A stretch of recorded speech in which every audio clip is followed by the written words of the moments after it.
Hi hello ಎಲ್ರಿಗೂ welcome back to my channel. ಇದೆ first time ನನ್ನ ಚಾನಲ್ ನೋಡ್ತಾ ಇದ್ದರೆ ಪ್ಲೀಸ್ ಸಬ್ಸ್ಕ್ರೈಬ್ ಮಾಡಿ, ಹಾಗೆ ಬೆಲ್ ಬಟನ್ನ ಕ್ಲಿಕ್ ಮಾಡಿ. ನಮೃತ ಹೊಸ ಪ್ಲ್ಯಾನ್ ಮಾಡಿದ್ದಾಳೆ. ಏನಂದರೆ ಪವಿತ್ರ ಮತ್ತು ದೇವ್ದು ಮದುವೆ ರಿಫೆಕ್ಷನ್ ಮಾಡಬೇಕು ಅಂತ ಹೇಳ್ಬಿಟ್ಟು ಪ್ಲ್ಯಾನಿಂಗ್ ಹಾಕಿರ್ತಾಳೆ. ಹಾಗೆ ರಾಧಿಕಾ ಅವ್ರ ಹತ್ರ ಹೋಗ್ಬಿಟ್ಟು ಕೇಳ್ತಾ ಇರ್ತಾಳೆ, ಮದುವೆನ ಹೇಗಾದರೂ ಮಾಡಿ ನಡೆಸ್ಕೊಡ್ಬೇಕು ಅಂತ ಹೇಳ್ತಿರ್ತಾಳೆ. ಆದರೆ ದೇವ್ ಹತ್ರ ಮಾತಾಡ್ತಾ ಇರದ ಕಾರಣದಿಂದ ದೇವನ್ನ ಕರೆಯೋಕ್ಕೆ ಹೇಳ್ತಾಳೆ ರಾಧಿಕಾ. ಹಾಗೆ ದೇವ್ ಅವರು ತುಂಬಾ ಖುಷಿಯಾಗಿ ಅಮ್ಮ ನನ್ನ ಜೊತೆ ಮಾತಾಡ್ತಾ ಇದ್ದಾಳೆ ಅಂತ ಫುಲ್ ಖುಷಿಲೇ ಬಂದಿರ್ತಾರೆ.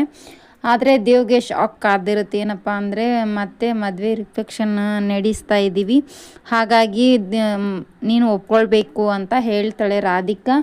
ಆದರೆ ಪವಿತ್ರ ಮನೆಯವರು ಯಾರೂ ಕೂಡ ಬರಲೇಬಾರ್ದು ಅಂತ ಹೇಳ್ತಾಳೆ. ರಾಧಿಕಾ ಹಾಕಿರೋ ಪ್ಲ್ಯಾನಿಂದ ಏನು ಮುಂದೆ ಓಡುತ್ತೆ ಅಂತ ತಲೆಯಲ್ಲಿ ಯಾರಿಗೂ ಕೂಡ ಅರ್ಥ ಇರಂಗಿಲ್ಲ. ಭಾಗ್ಯಮ್ಮ ಅವ್ರ ಹಸ್ಬೆಂಡ್ ಕೂಡ ಅಲ್ಲೇ ನಿಂತ್ಕೊಂಡ್ರು. ಅಷ್ಟೊತ್ತು ಒಂದೇ ಪ್ಲ್ಯಾನಿಂಗ್ ಆಗಿರುತ್ತೆ. ಹಾಗೆ ನಮೃತ ಒಪ್ಕೊಳ್ತಾ ಇಲ್ಲ, ಏನು ಮಾಡಬೇಕು ಅಂತ ಹೇಳ್ಬಿಟ್ಟು ದೇವನ್ನ ಒಪ್ಪಿಸಿರ್ತಾಳೆ. ಹಾಗೆ ಪವಿತ್ರ ಒಪ್ಕೊಳ್ತಾ ಇಲ್ವಲ್ಲ, ಏನಾದರೂ ಮಾಡಲೇಬೇಕು ಅಂತ ಹೇಳ್ಬಿಟ್ಟು ತಾತನ ಹತ್ರ ಹೋಗಿ ಹೇಳಿರ್ತಾಳೆ.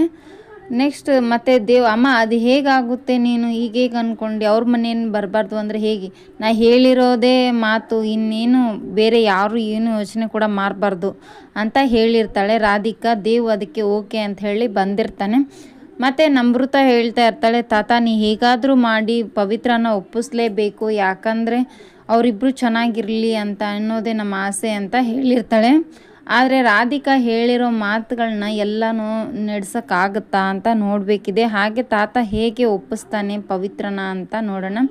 ಪವಿತ್ರ, ನೀನು ನನ್ನ ಬೆಸ್ಟ್ ಫ್ರೆಂಡ್, ನೀನು ನನ್ನ ಮಾತನ್ನು ಕೇಳ್ತೀಯ ಅಂತ ನನಗೆ ನಂಬಿಕೆ ಇದೆ, ಪ್ಲೀಸ್ ಒಪ್ಕೋ ಪವಿತ್ರ ಅಂತ ಹೇಳ್ತಾಳೆ. ಆದರೆ ಪವಿತ್ರ ಇಲ್ಲ ತಾತ, ನನ್ನ ಕೈಲಿ ಆಗಲ್ಲ ಅಂತ ಹೇಳ್ತಾಳೆ. ನೋಡೋಣ ಮುಂದಿನ ವಿಡಿಯೋದಲ್ಲಿ ಹೇಳ್ತೀನಿ. Thank you for watching, keep support, thank you.